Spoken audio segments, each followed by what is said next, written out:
Bonjour, bienvenue dans cette nouvelle chronique de l'Amérique latine qui vous est proposée par l'IRIS. Cette semaine, je vais aborder un sujet très géopolitique puisqu'il s'agit de la position que prennent certains pays latino-américains en ce moment sur la guerre russo-ukrainienne.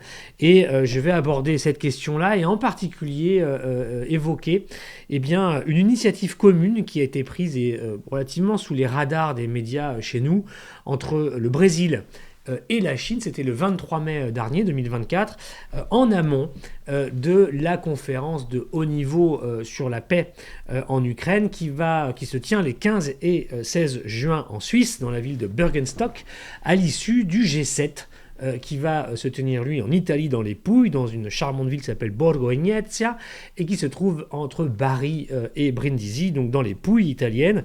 À l'issue de ce G7 auquel va participer Volodymyr Zelensky, il y aura une conférence de haut niveau en Suisse qui va réunir à peu près 90 pays dans le monde et sur laquelle je vais revenir et essayer de faire le lien entre l'initiative sino-brésilienne et cette dernière. Alors, il faut savoir donc que le 23 mai dernier, lors d'un voyage à Pékin, le conseiller spécial personnel du président Lula, Celso Amorim, a rencontré le ministre des Affaires étrangères chinois, Wang Yi, pour faire une déclaration commune assez relativement importante dans la période sur la question de cette guerre entre l'Ukraine et la Russie, que beaucoup de pays du Sud, faut-il le rappeler, estiment être trop longue et que la plupart des pays du Sud qui souffrent, comme beaucoup d'autres, mais surtout eux, des impacts de cette guerre en matière énergétique, alimentaire, etc., souhaitent que cette guerre s'arrête.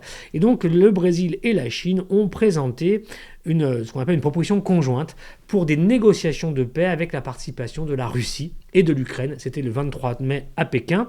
C'est un document qui a été adopté par les deux pays en 6 points et qui fixe un certain nombre de principes pour atteindre des objectifs. Ces objectifs, c'est d'abord celui de la désescalade en fait, de la situation en Ukraine. C'est le terme employé diplomatiquement. On va être vraiment dans une analyse, de dentelle, de texte et de formulation diplomatique.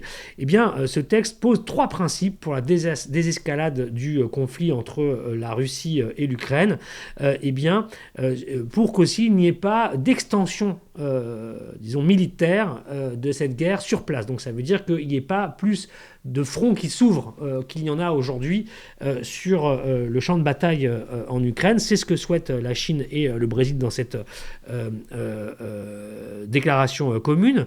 Le deuxième principe, c'est celui d'un dialogue direct entre la Russie et l'Ukraine pour des négociations. Donc en fait, la Chine et le Brésil plaident pour un espace ou pour construire un espace qui permette un dialogue direct.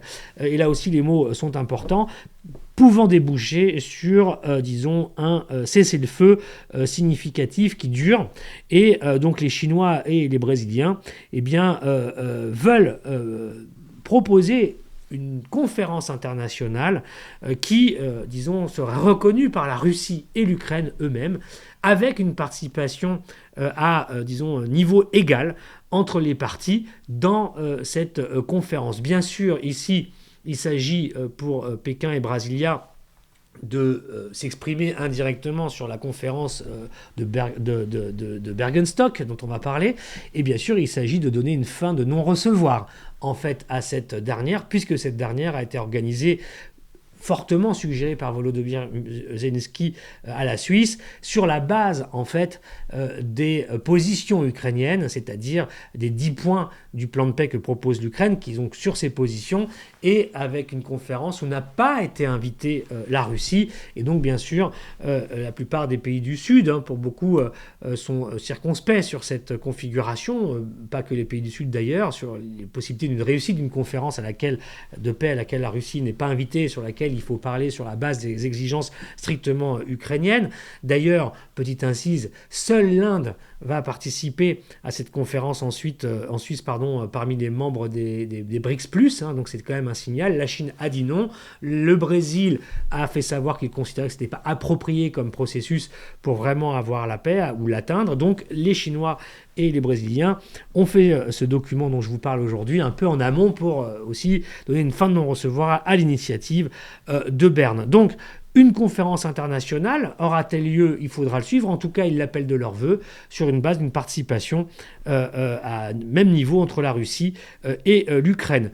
Cette déclaration en 6 points également exhorte les parties en présence de ne pas utiliser des armes de destruction massive, en particulier des armes nucléaires, au pluriel. Donc ça veut dire que sont visées ici les fameuses armes tactiques dont parle souvent Moscou. Il s'agit d'exiger que les deux parties prenantes, et en particulier Moscou, puisque c'est elle qui a l'arme nucléaire, eh bien, n'en utilise aucune au pluriel, ça veut dire ce que ça veut dire, et que toute autre forme ou tout autre type d'arme de destruction massive doit être proscrite sur le terrain.